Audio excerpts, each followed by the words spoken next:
जामताड़ा में चौकीदार नियुक्ति प्रक्रिया संपन्न, उपायुक्त ने की रिजल्ट जारी। नमस्कार, मैं हूं उदय किशोर सिंह और आप देख रहे हैं खबर एक्सप्रेस। जामताड़ा में चौकीदार नियुक्ति प्रक्रिया पूरी कर ली गई है। इसको लेकर उपायुक्त कुमुद साहब द्वारा प्रेस कॉन्फ्रेंस किया गया।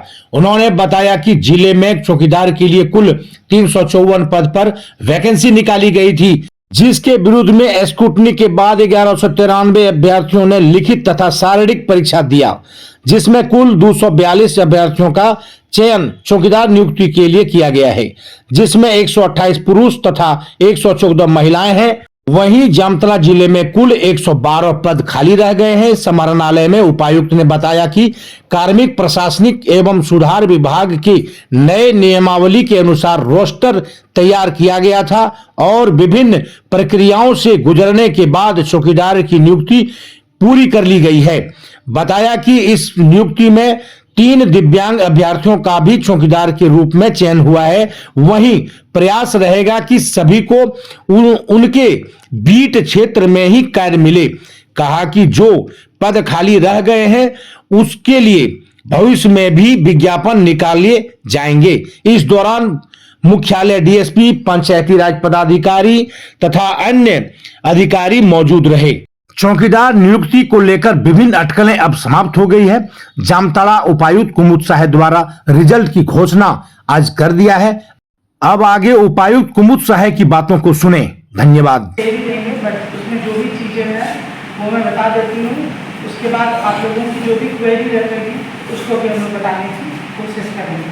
तो सबसे पहले मैं बता देती हूँ कि चौकीदारी परीक्षा के लिए टोटल जो चयनित अभ्यर्थी थे ये थे 4782। उसमें से लिखित परीक्षा में अप्लाई हुए हैं 4552।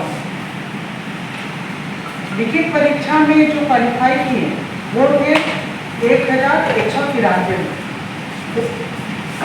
उसके बाद नेक्स्ट तो ये है कि शारीरिक जांच और दौड़ परीक्षा में जितने लोग उपस्थित हुए थे उसका नंबर था 1140, जिसमें से 29 मेल और 15 फीमेल कैंडिडेट ये लोग शारीरिक माप में रिजेक्ट हुए।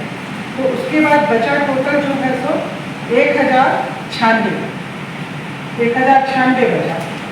नेक्स्ट हुई था 1096। अब हम लोगों ने चौकीदार नियमावली का जो कंडिका है उसके आलोक में पहले लिखित परीक्षा का और उसके बाद फिर दौड़ परीक्षा का दोनों को मिला करके हम लोगों ने रिजल्ट निकाला।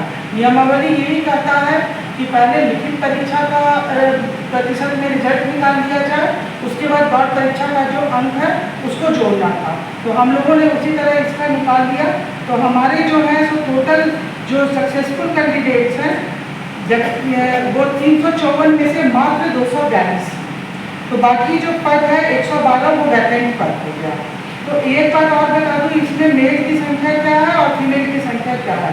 तो इसमें मेल की संख्या है 128 और फीमेल की संख्या है 114। इसमें हम लोगों ने एग्जाम दिया था 3 कैटेगरी में, अनारक्षित भी था, अनुसूचित जनजाति यानी एसटीज भी थे और आर्थिक दृष्टि से कमजोर वर्ग ईडब्ल्यूएस भी थे। तो इसमें 36 आरक्षण के तहत इसमें BC1 का भी हुआ, BC2 का भी हुआ, EWS का भी हुआ, SC का भी हुआ, ST कैटेगरी का भी हुआ, PVTG का भी हुआ, दिव्यांग कोटा का भी हुआ, स्पोर्ट्स कोटा का भी हुआ।